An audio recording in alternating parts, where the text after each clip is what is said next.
Hello everyone.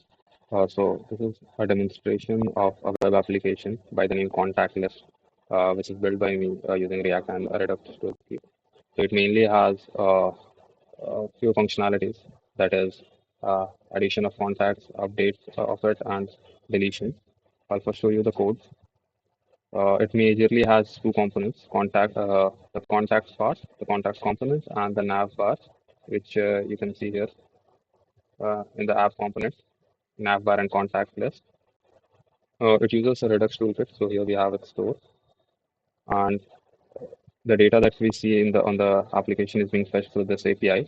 So I've used create async thunks to handle the asynchronous operations, and these create async thunk function will return an unfulfilled promise, which would be handled by the extra reducers that I've created here. So as I mentioned, there are three functionalities: addition, deletion, and update of the contacts. Let me demonstrate how it works. So I can add a contact. Mm, Let me put my name here.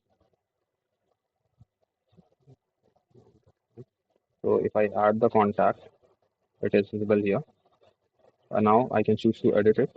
If I want to edit the phone number, I can simply update the contact, and it is now updated here. I can also delete the contact if required, like this.